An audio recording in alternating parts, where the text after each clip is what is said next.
St. Ignatius of Loyola, the founder of the Jesuits, and one of the rules he's really famous for is exposing this temptation, this recurring temptation to keep things hidden.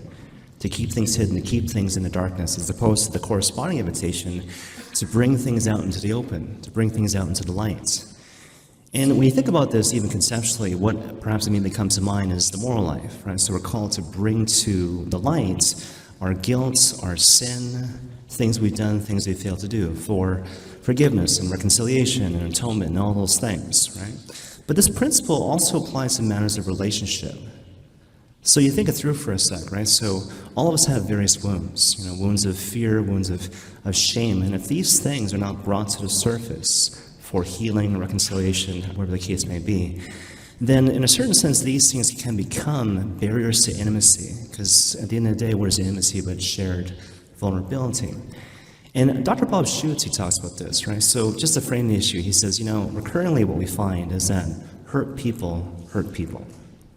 Hurt people hurt people. And recurrently, specifically, what happens is, I have not been loved in the way that I should have been loved by the people who should have loved me, as a result of which a certain woundedness obtains. So all sorts of different wounds, but in a certain sense, the primordial wound is a wound of shame, as opposed to guilt. So guilt is sort of an action-based thing, right? So here's something that I've done or something I failed to do. Hopefully that's followed by, again, forgiveness, reconciliation, atonement, and whatever, right? But shame goes to identity. Shame goes to self-worth.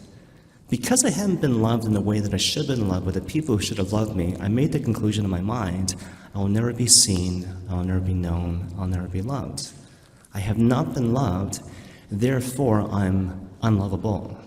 That's the recurring primordial wound of shame. And take it one step further, how do we typically deal with this? We tend to do one of two things, actually both, right? So on the one hand, we go to way of distraction. I plunge myself in, for example, social media, overeating, gambling, drinking, sexual sin, shopping, whatever the case may be, to distract myself from what seems to be true. I will never be seen, I will never be known, I'll never be loved. And or we go to way of pride. And pride is going the way of a certain performance orientation. Implicitly, what you're doing, you're kind of begging for a certain transactional relationship. I plead with you, in a certain sense, I beg you to stay with me, to love me, through an offering of my gifts, my talents, my strength, my beauty. At the end of the day, it wins for us admiration, affirmation, as opposed to love. At the end of the day, when you go the way of a certain performance orientation, all it wins for you is affirmation, admiration, as opposed to love.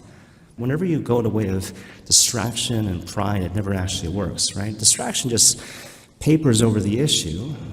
And when it comes to pride, quite frankly, the human heart knows better. The human heart longs for and pines for love, as opposed to affirmation, as opposed to admiration. And love, by its very nature, is always freely given, freely received.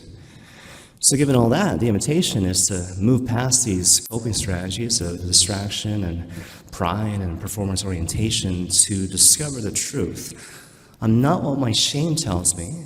I'm not what my pride tells me. I'm who God tells me, right? And to live out of the freedom of that space. So, given all that, I want to give you some practical tips to kind of move forward in this regard. So, the first thing that comes to mind is to pray. To pray as opposed to simply saying prayers. And J. Kim talks about this, right? So basically what he says is that in the order of grace, for a person to properly become the person that he or she is meant to be, you got to respect a certain threefold paradigm in the proper order. So relationship, identity, and mission. Relationship, identity, and mission. So the idea is that through a constant kind of abiding in the Lord, wasting time with the Lord, especially in the context of like prayer, I develop a relationship with Christ. And from that flows a certain clarity with regards to identity. I discover through this ongoing abiding in the Lord that truly I am the beloved son or daughter of Christ the King. And from that flows a certain clarity with regards to mission. Now I know what I'm called to do, now I know who I'm called to be. So relationship, identity, and mission. What happens though a lot of times is that we do the reverse. What happens a lot of times is that we do the reverse. Instead of relationship, identity, and mission, it's like mission, identity, and relationship. And when you live in the MER space as opposed to the RIM space, bad things happen. Because what happens, I start to derive my sense of identity and self-worth from the mission. And what is that but a certain performance orientation, which is pride, and as we all know, that doesn't actually work, right? So that's why it's really important to pray, to develop that relationship, to waste time with the Lord. Second thing that comes to mind, to go to confession on a regular basis. So just to kind of frame the issue, Brett Powell talks about this. So he says, we can try to populate our minds and our hearts with positive thoughts. You know what? You're okay, and your life is okay, right? But there's always that competing voice that says, yeah, but, right?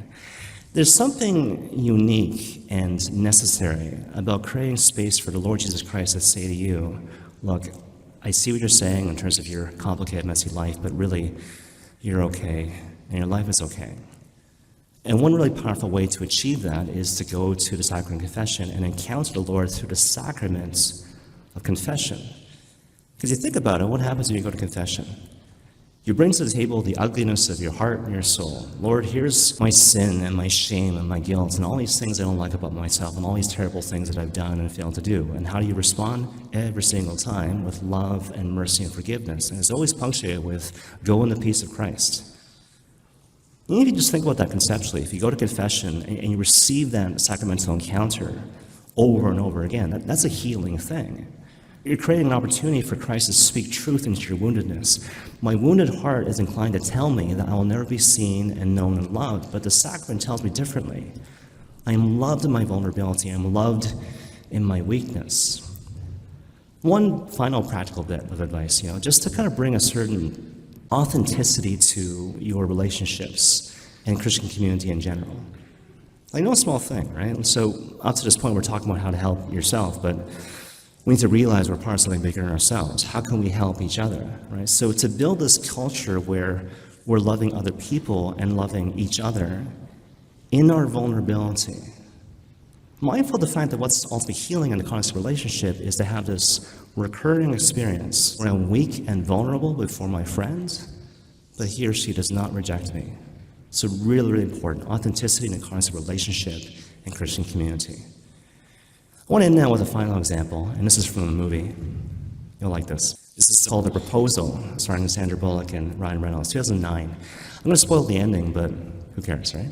So anyways, the Sandra Bullock character, she plays this kind of classical, stereotypical dragon lady boss, so overly aggressive, to kind of hide basically underlying shame. It doesn't take a rocket scientist to realize early on in the film, this person believes that, look, I'll never be seen and known and loved. So a certain performance orientation going the way of pride, right?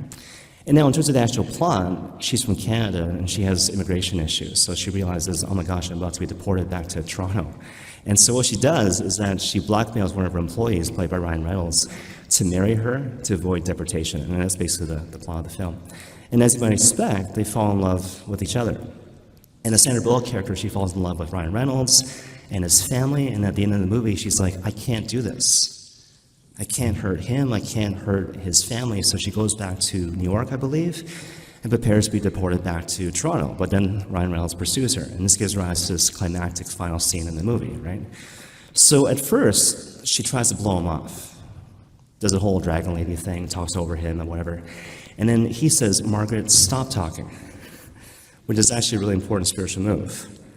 You got to stop going the way of the old coping strategies, like distraction, pride, performance orientation, to open your heart to the possibility of something new. And then he spends a lot of time recalling moments of first encounter. Remember when we first kissed.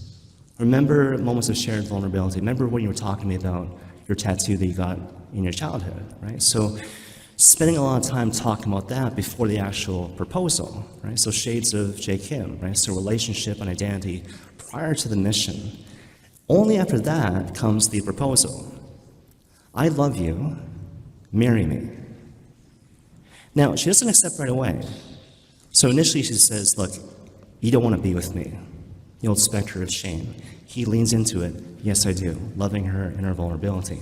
And this gives rise to the best part of that scene, right? So basically what she says is like, look, I think it'd be a lot easier if you and I went our separate ways and we just forgot about all this. And he leans in and says, yes, that would be easier. And then she gets kind of quiet and she's like, I'm scared. And he says, I'm scared too. and then they kiss, and they get married, and that's the end of the film. Love it, you know? Love that movie, love that scene. And it speaks to the thing we're talking about today, right? So you think about these coping strategies, distraction, pride, performance orientation. What's the appeal? It seems easier. It seems easier, so I don't have to risk anything. And that's the thing about love. Love involves risk. I might be loved, but I might be rejected. So if I live in a space of distraction and performance orientation and admiration and affirmation, I don't have to risk anything. I don't have to face the idea that love is always freely given, freely received, right? But what does the gospel say? You're not just loved, you've always been loved. You've always been the beloved. And here's another thing, I think about the incarnation. In the very person of Christ is the marriage of humanity and divinity. So here's the good news. God doesn't just love you. God wants to marry you.